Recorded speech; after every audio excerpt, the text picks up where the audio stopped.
Bueno, buenas tardes, ¿cómo están? Estamos en una nueva jornada del workshop online sobre capacidades tecnológicas, investigaciones de microscopía electrónica en Argentina. Les doy la bienvenida. Hoy tenemos dos nuevos expositores. Vamos a viajar desde Salta la Linda hasta Buenos Aires, la Reina de Plata, nuestros invitados. Les voy a presentar. En la primera charla tendremos al ingeniero José Manzano, quien es el responsable del laboratorio de pericia forense e investigación en lo que es el CIF, el Cuerpo de Investigaciones Fiscales de la provincia de Salta. Así que le agradecemos mucho que esté acá. En su primera charla va a hablar sobre el análisis de residuos de disparos de arma de fuego y sobre la técnica como se valida. En segunda instancia tenemos al doctor Francisco Barrantes. Él es médico de la Universidad de Buenos Aires. Y bueno, no sabía, yo había hecho la tesis con el doctor Roberti, que es el libro que nosotros usamos de biología para estudiar. Y bueno, una eminencia en lo que es neuroreceptores, es investigador superior del CONICET, y bueno, él nos va a hablar hoy de todo lo que es la microscopía electrónica y las nuevas metodologías, cómo estas han sido utilizadas para estudiar el virus de la pandemia, que hoy nos tiene en este tipo de formato de trabajo, ¿no? Así que bueno, muchísimas gracias a ambos, José y a Francisco, que están con nosotros. Ya estamos en Facebook, hay, bueno, 50 participantes. Les contamos un poco la metodología, Hernán, cómo vamos a trabajar. Perfecto, sí, justo eso estaba escribiendo ahí. Bueno, ya saben, como venimos haciendo en las anteriores charlas, primero la duración de la charla en sí es de alrededor de entre 30 y 40 minutos. Después de eso va a haber un tiempo de preguntas y respuestas por parte de cada expositor.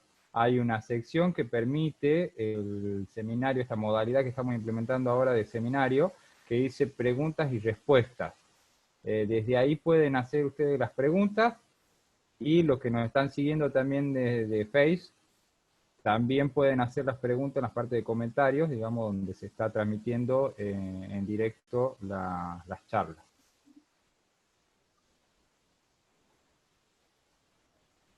No sé cómo vamos con el tema de Facebook. Ya estamos. ¿Ya Ya estamos ahí, así que podemos... José, cuando quiera. Bien, muchas gracias. Muchas gracias, Virginia. Buenas tardes a todos. Y agradecer al CIME por la invitación. Voy a contarles un poco de qué se trata, el análisis de residuos de disparos de armas de fuego y un poco la experiencia nuestra sobre la validación de la técnica.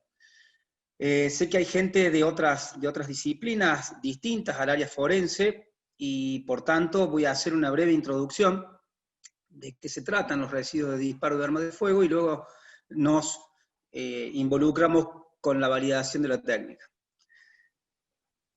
El análisis de residuos de disparo de armas de fuego se hace por un método cualitativo, que es el método SEM-EDX, que es el que vamos a tratar ahora. Hay otros métodos y otras técnicas también utilizadas para hacer esto, como la absorción atómica o el ACP plasma, pero la técnica de microscopía electrónica asociada a la sonda dispersiva en energía ha sido la más eficiente en esta materia, porque no sacrifica información muy valiosa, que es la morfológica. Al ser un estudio cualitativo, el screening se hace en base a si es un residuo de disparo o no es un residuo de disparo, ¿sí? Hay partículas que pueden tener un origen diferente al que tienen en un arma de fuego, y confundirse de cierta manera con un residuo de disparo. Entonces tenemos que ver cómo clasificarlas, cómo distinguirlas. El residuo de disparo, para aquellos que no son de la materia, está formado por material que proviene del cartucho de una munición, de la propia arma, y pueden ser orgánicos e inorgánicos. Mediante esta técnica nosotros analizamos la fase inorgánica de esos residuos de disparo. Hay otras fuentes, como decía, que pueden asociarse a un residuo de disparo, como son los frenos de los vehículos, las pastillas de frenos y demás, que tienen una composición similar a la que puede tener un residuo de disparo. Vamos a decir en líneas generales y por ahora que los residuos de disparo tienen una composición elemental en la que participan 3 elementos que son plomo, antimonio y bario. Eso lo digo y solo por ahora, porque hay otras composiciones también presentes en residuos no tóxicos o non-toxics, como se los conoce, que ya lo vamos a ver más adelante, que también pertenecen a este grupo. Los residuos provenientes de elementos de pirotecnia también pueden tender a confundir al analista en cuanto a la detección y a la identificación de los residuos de disparo, ¿sí? Estas pirotecnias tienen agentes colorantes, tienen fuentes combustibles y oxidantes, que también contienen bario, antimonio, plomo, entre otros, ¿sí? Hay otras sales que dan colores y demás. La composición de los cartuchos que se utilizan actualmente en el mundo corresponden a diferentes composiciones. Las más tradicionales son las de plomo, antimonio y bario, como decía anteriormente, pero hay otras composiciones. Por ejemplo, vemos la firma MagTech, que es una empresa checa, pero que actualmente ha comprado a la empresa CVC, que es brasilera, y fabrican cartuchos que son libres de plomo. Por ejemplo, este se caracteriza por tener estroncio como elemento mayoritario, cobre, aluminio, potasio. Otra empresa, la empresa Federal Ballistic, que tiene composición de bario aluminio, o sea, tiene fulminantes que contienen bario aluminio en su composición. Tenemos, por ejemplo, CCI Blazer, que también contiene estroncio. Volvemos a la firma MagTech o CVC, que es muy, muy difundida en la Argentina. Hay muchos cartuchos de esta marca, la CVC Luger o la MagTech, que vemos acá una composición de potasio, aluminio, silicio. Son elementos que encontramos en la naturaleza naturalmente. Pero ustedes fíjense en el cuadro que está a la izquierda, la morfología de esa partícula de residuo de disparo. En base a esto, en base a que existen elementos que pueden tener en su composición partículas o elementos que comparten su origen o su características con un residuo de disparo, debemos hacer un estudio de prevalencia para ver, o se hizo, mejor dicho, un estudio de prevalencia allá por el año 2008 y por el año 2017, se hicieron 2 estudios de prevalencia, para ver en distintos grupos qué posibilidades o qué probabilidades habría de encontrar residuos de disparo en personas que manipularan armas de fuego y otras que no manipularan. Así se distinguieron diferentes grupos. En el 2008, en el estudio AGIS, en el 2008, y el de Monopoly en el 2017, se identificaron un grupo de personas que en el 2008, se le identificó como otras, pero es la población en general, mecánicos de autos, oficiales de policía, tiradores y demás. Y en el estudio Monopoly 2017, de las mismas formas se caracterizaron o se muestreó la población en general, se muestreó también a mecánicos de vehículos, a policías que estaban involucrados en arrestos y a gente que tenía posesión de armas. Estos eran los grupos que se identificaron en ese momento y se hizo un estudio de prevalencia. Bueno, llegado a este estudio, se llegó a la conclusión de que la probabilidad de no encontrar partículas de plomo antimonio bario, estamos hablando de los residuos de disparo tradicionales, ¿sí? No los no tóxicos, sino los tradicionales, definidos por la norma STM como característicos, dice que hay poca probabilidad, digamos, de encontrar residuos de disparo en la población general, o sea, tenemos una probabilidad de no encontrar del 98%, 97%, tenemos posibilidades de encontrar residuos de disparo, residuos de disparos en tiradores, alrededor del 50%. La cantidad o la expectativa de encontrar residuos de disparo en mecánicos y otras personas que no hayan tenido contacto con armas de fuego es bastante baja, y la posibilidad de encontrar residuos de disparo en personas que hayan manipulado un arma o hayan disparado un arma es bastante alta, lo cual esto ayuda a discriminar o a reducir la expectativa de encontrar residuos de disparo en personas que no hayan manipulado un arma de fuego. No obstante esto, cabe aclarar de que el análisis debe ser de una especificidad tal que nos permita distinguir entre las partículas de residuos de disparos características y las que no lo son, o las que provienen de otras fuentes, ¿sí? Para los que no están familiarizados con el lenguaje forense, insisto, voy a hacer una breve introducción de en qué área estamos trabajando, qué es la prueba científica, y hay algunos requisitos que se deben cumplir para que esta prueba sea admitida en un tribunal, porque estamos llevando desde el mundo técnico-científico elementos a un mundo jurídico en el cual debe ser aceptada esa prueba bajo ciertos criterios. En líneas generales, tenemos dos grandes conjuntos, y vemos que el lenguaje científico tiene su lógica, que es trabajar con la duda, es más, hasta le ponemos un número a esa incertidumbre. El lenguaje jurídico, por otro lado, busca de todas maneras lograr certezas para poder llegar a un veredicto condenatorio o exoneratorio, pero busca certezas. Y nosotros, del otro lado, estamos manejando dudas, manejando incertezas. El lenguaje forense se ubica en esa intersección, y yo creo que ahí exageré un poco con la superposición de ambos mundos, porque la verdad que es bastante más chiquita. No resulta tan fácil el mecanismo o la transducción del lenguaje científico al lenguaje jurídico.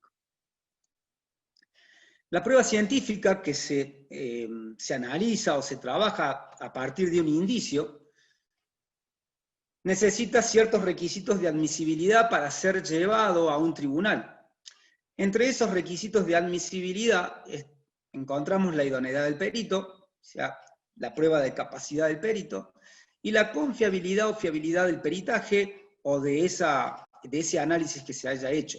Esto, dicho en lenguaje jurídico, traducido al lenguaje técnico-científico, sería validar o verificar el desempeño del método, ¿sí?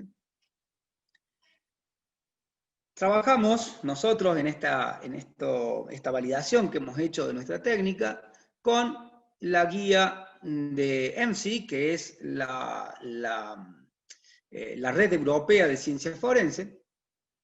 Ellos ahí indican el por qué es necesario la validación, ¿Y qué significa validar? ¿Sí? Según la referencia que tomemos, las definiciones de validación son todas bastante parecidas. En grandes rasgos decimos que es la confirmación mediante un examen o una presentación de evidencia objetiva de que se cumplen los requisitos particulares para un desempeño específico previsto. O sea, decimos que si nosotros tenemos una técnica que utilizamos para, aparecieron unas preguntas, si tenemos una técnica que utilizamos para realizar un determinado estudio o análisis, al tribunal le tenemos que llevar confiabilidad de que estamos haciendo las cosas como corresponden, y esa manera de llevar confiabilidad es indicándole de que el método que estamos utilizando para hacer o para aplicar esa técnica es el correspondiente.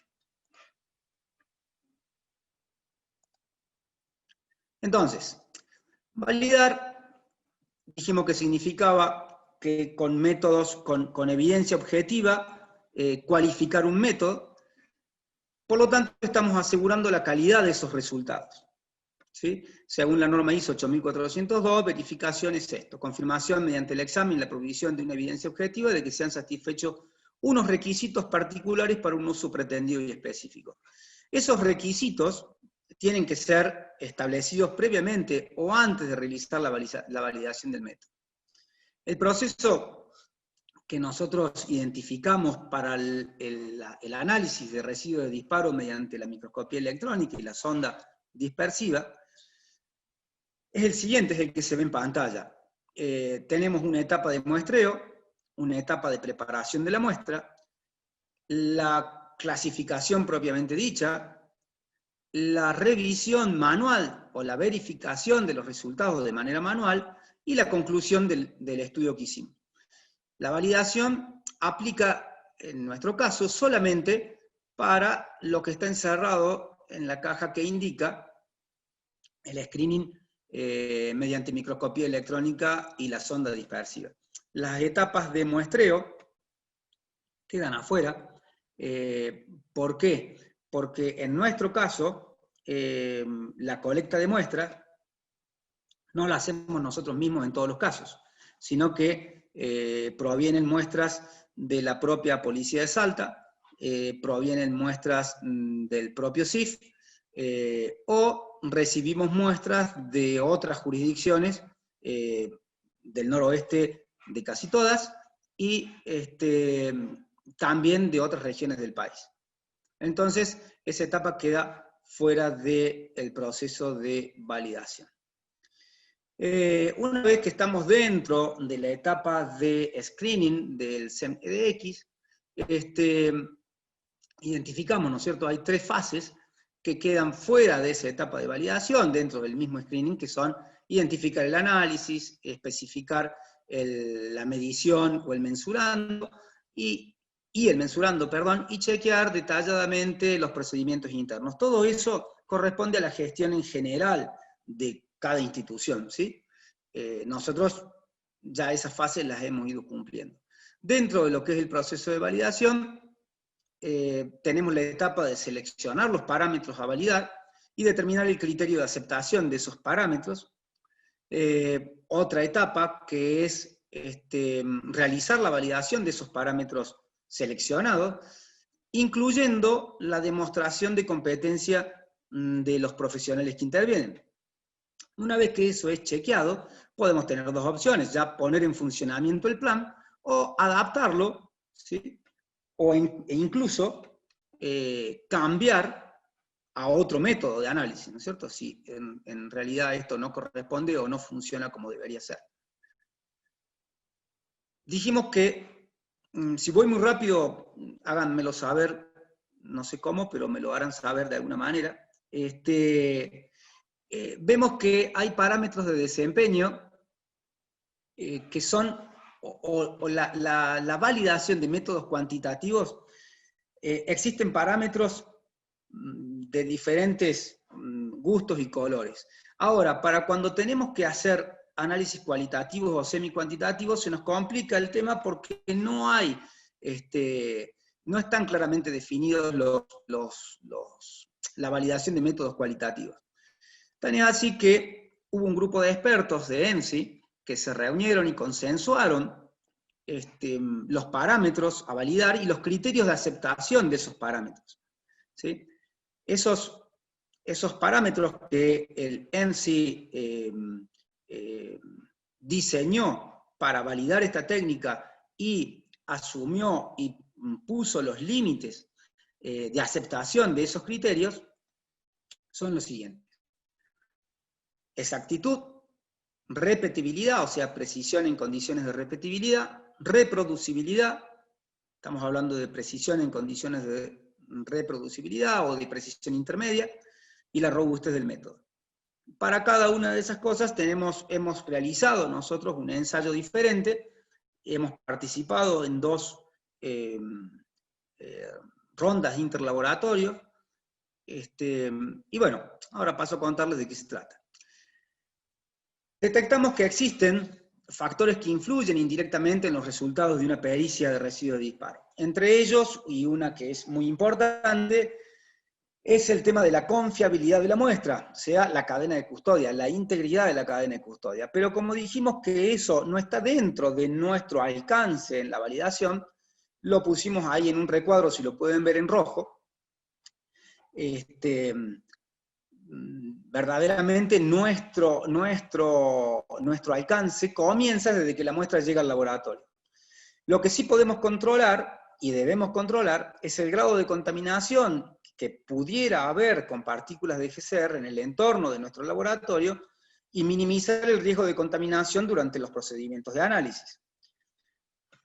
Y otra cosa que tenemos que asegurar es la idoneidad de los equipos utilizados, o sea, la idoneidad de la técnica y los equipos que utilizamos. Las muestras de prueba que hemos utilizado son, si lo ven en la pantalla, muestras de residuo de disparo colectadas desde la mano de un tirador de prueba, un tirador que pertenece a nuestro grupo de trabajo, de otra área, pero pertenece a nuestro grupo de trabajo. Esta persona realizó un disparo, se lavó previamente las manos, realizó un disparo, y después de 8 horas de una actividad administrativa, se colectaron muestras con un STAP, con el muestreador para este tipo de muestras, para este tipo de colectas, y se lo utilizó para realizar las pruebas. Luego tenemos la muestra sintética de la ronda de interlaboratorio de ENSI, una muestra que procesa la empresa Cuodata, distribuye, ella es la que hace la revisión y análisis de resultados. Esta muestra es fabricada por la firma Plano para ENSI. Y después participamos en otra ronda interlaboratorio de FTS, donde analizamos 3 muestras ciegas. No sabíamos qué tenían, y el objetivo era ver si encontrábamos residuos de disparo en alguna de ellas. Los controles que tenemos en el laboratorio son la muestra positiva, que les conté cómo la obtuvimos anteriormente. Esa muestra positiva se distingue, es la misma muestra, pero se distingue entre un pre y un post. ¿Por qué? Porque analizamos esa muestra antes de correr las muestras cuestionadas, y un post, que es la misma muestra, la corremos después de correr las muestras problemas. Un control negativo, que está adentro de la cámara del microscopio, que se analiza siempre al final de la corrida. Y tenemos 2 controles ambientales, uno que está en la sala de preparación de muestras y otro control que está en la sala de microscopía. Esos controles se analizan una vez por semana. Los ensayos que hicimos, con las muestras positivas, hicimos 10 mediciones consecutivas, sin cambiar ningún parámetro para establecer la precisión en condiciones de repetibilidad. Luego hicimos 10 mediciones en diferentes fechas para comprobar la precisión en condiciones de reproducibilidad o la precisión intermedia. Las muestras sintéticas la analizamos 2 veces en modo de alta resolución sin modificar los parámetros que utilizamos normalmente. Y luego la analizamos 9 veces modificando parámetros de rutina. Las muestras del interlaboratorio FTS la analizamos, hicimos una medición de cada muestra sin modificar los parámetros de rutina. Los resultados son los siguientes, le aplicamos análisis estadísticos a los resultados que obtuvimos y no nos dieron como quisimos. La verdad que la primera prueba nos dio que la repetibilidad, estamos fuera del límite de especificación, pero la precisión en condiciones de reproducibilidad o la precisión intermedia, sí estamos dentro de los parámetros establecidos.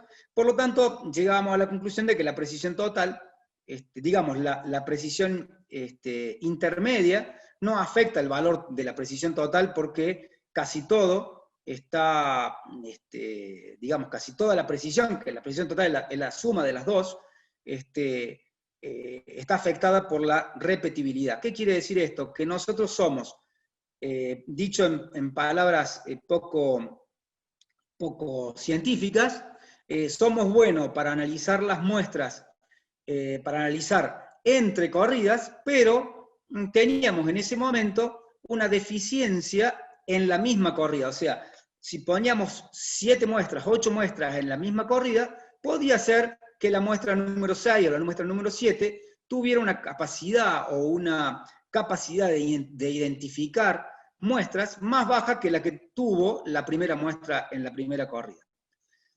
Si no se entiende, luego lo aclaramos con las preguntas. Gráficamente, la repetibilidad entre las muestras post y las muestras pre, tenemos una variación importante entre lo que es el análisis de la muestra al principio del estudio y la muestra al final del estudio. En cuanto a la reproducibilidad, se notó que éramos más parejos en ese sentido.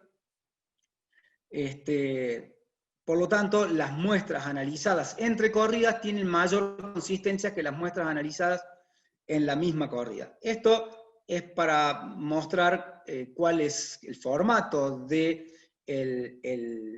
plan de validación, y acá se ve claramente que no cumplimos con el parámetro de repetibilidad, sí cumplimos con el parámetro de reproducibilidad, y que la precisión total no está afectada por la precisión intermedia, digamos, ¿sí? Así que tuvimos que hacer algunas correcciones. Esas correcciones, algunas correcciones y algunos aprendizajes, porque según ese ensayo, el método resulta apto para las mediciones hechas entre corridas, ¿sí? Y adoptamos las siguientes medidas. Tratar de mantener la amplitud térmica del laboratorio con una diferencia de 2 grados, para arriba o para abajo. Para eso colocamos un cerramiento entre la sala de preparación de muestras y el laboratorio. Y todo lo inherente al mantenimiento de la temperatura dentro del laboratorio se gestionó. Y también verificamos el ajuste del cátodo. ¿Esto por qué? Porque aprendimos que la temperatura del filamento, ¿sí? Una vez encendido el equipo, tiene una curva que sigue esta forma, hasta que logra su calentamiento total cuando llega al segundo pico. Cabe aclarar que nosotros trabajamos en el segundo pico de emisión. El brillo del equipo, el brillo que otorga el equipo con esa curva de calentamiento, tiene esta forma, luego de que llegó al punto de saturación, con el cátodo, cabe aclarar, esto es una experiencia hecha con el cátodo no ajustado, ¿sí? Y donde se ve que el brillo va cambiando a lo largo de que se mueve la platina abajo del haz de electrones. Si superponemos la curva de brillo sobre la capacidad de detección de las partículas de distinto tamaño, de tres tamaños diferentes, vemos que esa capacidad para las partículas, podríamos decir, de mayor tamaño, de 1,2 micras y una micra, no varía grandemente, pero sí para las de 0,8 micras. O sea, la capacidad de detección dentro de una misma corrida del microscopio con un mal ajuste del cátodo, puede suceder que tengamos una deficiencia de detección en partículas más chicas. Aprendiendo eso, corregimos nuestro ajuste de cátodo, ¿sí? Corregimos nuestras variaciones de temperatura dentro del laboratorio, volvimos a hacer los ensayos, le aplicamos las herramientas estadísticas, las mismas herramientas estadísticas, y acá podemos ver que la reproducibilidad y la repetibilidad entraron en rangos de aceptación. Dicho así, parece poco lo que se hizo, pero en realidad llegar a esta conclusión y hacer todas estas experiencias con el tiempo que llevan, nos demandó gran cantidad de tiempo y esfuerzo. Seguimos haciendo nuestros chequeos, ¿sí? Respecto a los controles pre y a los controles post, para elaborar nuestros diagramas de control, ¿sí? Aplicándole las herramientas estadísticas. Este es el control post, el anterior era el control pre, y así elaboramos nuestros diagramas de control. Los puntos que no se ven en la gráfica son cortes de filamento o algún desperfecto porque se tuvo que cortar la corrida. Y así hicimos un control agrupado, donde vemos que tenemos un límite, la mayoría de los controles caen dentro de los límites de control, algunas salieron. Lo importante de esto es ver la tendencia, más que los límites, más que los puntos específicos, sino la tendencia hacia dónde está nuestra técnica orientada. O sea, si estamos siempre por debajo del promedio, siempre por encima del promedio, acá notamos que estamos siempre dentro de los límites de control y más o menos dentro del promedio de trabajo. Para evaluar la exactitud del método, hicimos uso justamente de la muestra plano y de la muestra plano que nos proveyeron durante la ronda de interlaboratorio con la firma Quodata. Estas muestras es una muestra sintética que tiene inclusiones de plomo antimonio bario que están, digamos, tienen un tamaño conocido y una ubicación conocida. En base a eso, hicimos nuestra corrida, ¿sí? Primero 2, sin cambiar los parámetros de rutina, luego tuvimos que cambiar los parámetros de rutina para poder hacer este ensayo, y este fue nuestro resultado. Fuimos identificados como el laboratorio 46, en una ronda de, si no recuerdo mal, 64 o 74 laboratorios. Este fue nuestro resultado. Acá se ve que hemos tenido un 90% aproximadamente, 90 y tanto por ciento de capacidad para detectar las partículas de 0,75 micras, y hemos sido bastante malos para detectar las partículas de 0,5 micras. Ahora, la norma ASTM que utilizamos para que es la base, digamos, de nuestro estudio, indica que tenemos que ser capaces de detectar partículas de por lo menos 1 micra. Por tanto, si tomamos en cuenta eso, nuestro resultado sería ¿no es cierto?, en cuanto a cantidad de partículas y porcentaje de identificación. Las partículas de gran tamaño, 12 micras, las detectamos a todas. Las partículas de menor tamaño, hasta 0,75, hemos tenido un 96% de capacidad de detección, y en las partículas más chicas hemos sido bastante malos, un 4%. Nuestra curva y nuestro resultado de ese ensayo interlaboratorio es esta, y define que tenemos para un 90% de capacidad de detección, podemos con un valor de 0,71 micras, ¿sí? O sea, tenemos el 90% de capacidad de detección para un valor de 0,71 micras, con un score de 0,46, lo cual nos hizo, nos dejó dentro de esta ronda de laboratorio, perdón, con un resultado satisfactorio. Así obtuvimos nuestro certificado para la ronda 2019. Se está haciendo difícil participar en la ronda 2020, ¿sí? Hay un estudio del Instituto Nacional de Criminalística y Criminología de Bélgica, bien digo, donde se ha hecho un estudio con el microscopio trabajando en baja resolución y el microscopio trabajando en alta resolución. En baja resolución vemos que tiene dificultad el equipo para alcanzar o para detectar partículas chicas, ¿sí?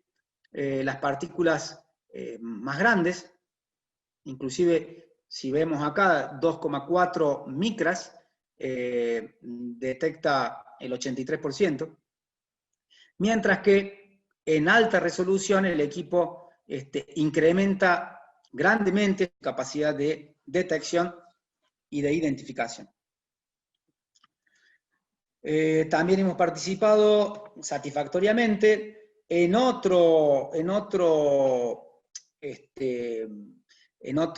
ronda de interlaboratorio, en este caso FTS, también satisfactoriamente. Esto les cuento, fueron las 3 muestras que nos mandaron muestras ciegas, no sabíamos cuál era la que tenía residuo de disparo y cuál no, y teníamos que tener la capacidad de realizar el informe e informar el resultado.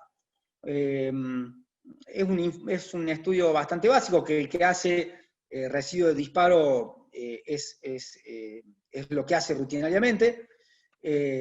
Nosotros pasamos satisfactoriamente, o sea, el ítem 3 fue el que tenía residuo de disparo, y lo único, en este caso, las partículas de residuo de disparo son partículas reales, no como en la muestra sintética, que son muestras que carecen, son muestras planas, sintéticas, inclusiones, prácticamente no tienen masa, por decirlo de alguna manera, o sea, no tienen un volumen, el detector se le hace muy difícil detectar esas partículas, ¿sí? En la muestra sintética. Bueno, creo que con esto voy terminando y voy a la ronda de preguntas, ¿sí? No sé si quedó claro, y me someto a la ronda de preguntas. Bueno, muchísimas gracias, José. Sí, muy claro y muy interesante. Ya hasta que empiezan a aparecer las preguntas, tengo una yo primero. Quizás no has mencionado, pero se me pasó, cómo han hecho, cómo entran a este sistema, digamos, o sea, cómo llegan a ser parte de los centros que lo testean. De los centros de las rondas interlaboratorio. Sí. Eso, hay una página que se llama QOData. Puedo luego, si Hernán me facilita esa vía, pasarles la dirección web de esa página. Es una firma que se llama QOData y que trabaja para ENSI en lo que es la ronda interlaboratorio para GCR. La hace todos los años, ¿sí? Y hay una guía, una agenda, en la cual ellos envían, una vez que uno manifiesta el interés de participar, una agenda con todas las etapas a las cuales hay que cumplir, que son la inscripción, pagar, por supuesto, la participación, y luego se coordina el envío de las muestras, se hacen los estudios y hay una fecha límite para subir esos estudios a la misma web que ellos ponen a disposición con un número de usuario y una contraseña. Se suben esos resultados y un tiempo después nos envían los resultados. El resultado del interlaboratorio, por supuesto, es por consenso, ¿no? Perfecto. Bien, buen dato. Bueno, porque les queremos contar a todos que nosotros también tenemos el PCR, la detección en el laboratorio, y es por José que nos hemos podido poner todo a punto e implementar. Ha sido muy importante, te agradezco de nuevo Ustedes todo tu lo han hecho. apoyo. Hemos hecho 2 cursos, primero para la Policía de Tucumán y después para miembros del equipo científico de investigaciones fiscales, que hay varios que están conectados ahora, que están escuchando. Y bueno, la capacitación de los técnicos que vos nos has ayudado, así que es muy importante. Perdón, el otro test, el de FTS, también está disponible a través de la página web, pero en ese caso hay un contacto que también lo voy a poner a disposición a través de Hernán. Vía mail hay un contacto con una persona que agiliza mucho el tema, porque la página de FTS es un poquito menos amigable que la página de QOData, ¿sí? Entonces, tal vez vía mail a este contacto, que si Hernán me permite, lo pongo a disposición a través de él, puede resultar más fácil, ¿sí? Bien, perfecto. Sí, de 10, José. Bien. Bueno, ahí te sigo comentando la parte, en realidad están haciendo las preguntas o los comentarios en la parte de chat, así que me voy por ahí. Bueno, la mayoría son felicitaciones, Nadia, Filippi. Gracias, Nadia. También hay, bueno, Rosana Peralta, hay varios mensajes de felicitaciones. Bueno, también justo había una pregunta, ya fue respondida, de los análisis interlaboratorios lo hacen anuales. Sí, ya hemos quedado que sí. Patricia Bozano, también buenísima la charla. Rosa Blanca también. Gracias, Patricia, y saludos. Sí, hace una pregunta, Patricia. Dice, ¿a qué llamás modo de alta resolución y baja resolución en el CEN? Nosotros tenemos en SAIS, porque hay diferentes, ¿no? Hay equipos que tienen la combinación de alta resolución, es elegir el modo alta resolución del equipo y fijar el tamaño de partícula, el menor tamaño de partícula que uno espera detectar. La combinación de esas dos cosas define si es de alta resolución o de baja resolución. En SAIS, no sé si Carlos Peralta está escuchando, pero en SAIS tenemos un modo donde nos dice análisis o modo resolución, donde podemos seleccionar automáticamente el modo del equipo a trabajar. Este estudio que yo cité, luego de la experiencia nuestra, es un estudio que se hizo en Bélgica con un equipo que no es SAIS.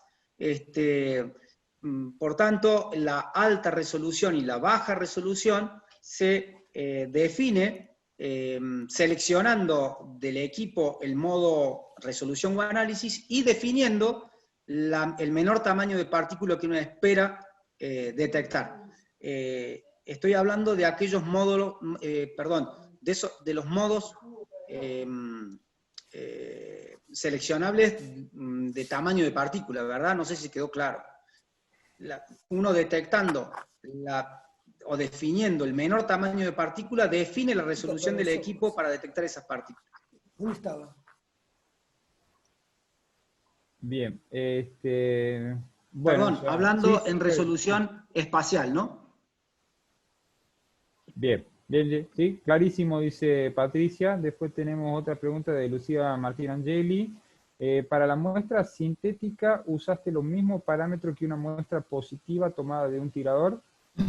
No, buena pregunta. No, porque la muestra para un tirador, las condiciones de rutina no son tan exigentes como las que propone esta muestra sintética. Como dije antes, son inclusiones de plomo antimonio bario, no son partículas, ¿sí? Esa es la diferencia. En un caso son inclusiones dentro de una matriz de silicio, y en el otro caso son realmente partículas que tienen un volumen determinado. Es muy difícil, o por lo menos a nosotros se nos hizo muy difícil poder detectar las partículas más pequeñas en la muestra sintética sin necesidad de cambiar los parámetros de análisis.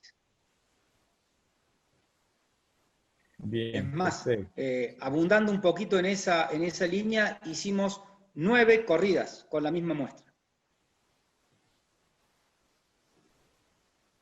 Bien, bien, bien. Bueno, María Mercedes Sala dice muy bueno lo que pusiste, José, y desde Facebook, bueno, también muchos saludos. Adriana Domínguez, buenísima la charla, José. Y bueno, ahora se suma un comentario de Nadia con respecto a lo último que has dicho, es realmente un desafío. Sí, verdaderamente.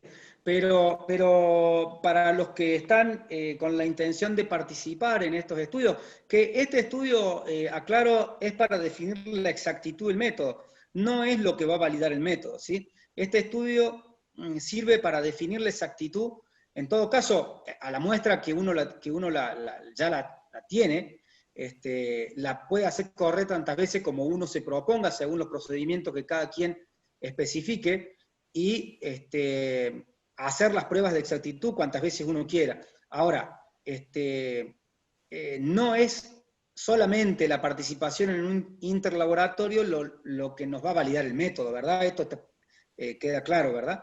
La validación es un proceso en el cual debemos hacer mediciones consecutivas y tener controlado nuestro método, nuestra técnica, ¿sí? Para eso es la validación. Por supuesto, luego de esa validación vendrá la frutilla del postre, que es la acreditación por parte de algún organismo que dé cuenta de que nuestra validación es acreditable, digamos, ¿no? Pero todos estos pasos que hemos ido haciendo nosotros de hacer corridas consecutivas y medirlas en el mismo, entre ellas, y luego lo ideal hubiera sido, a ver, esto se me escapó decirlo, pero lo ideal hubiera sido poder compararlo con distintos operadores, por ejemplo, y hacer este método con distintos equipos, pero nosotros tenemos un solo equipo y en este momento estoy yo solo como operador, pero lo ideal sería compararlo con diferentes operadores y exponerlo a ciertas variaciones controladas para valorar su robustez. Perfecto, perfecto. Bueno, no hay más preguntas. Así que, bueno, te agradecemos, José, por tu charla. No, gracias a Gracias por tu ustedes. predisposición. Por No, favor. muchas gracias a ustedes y hasta luego.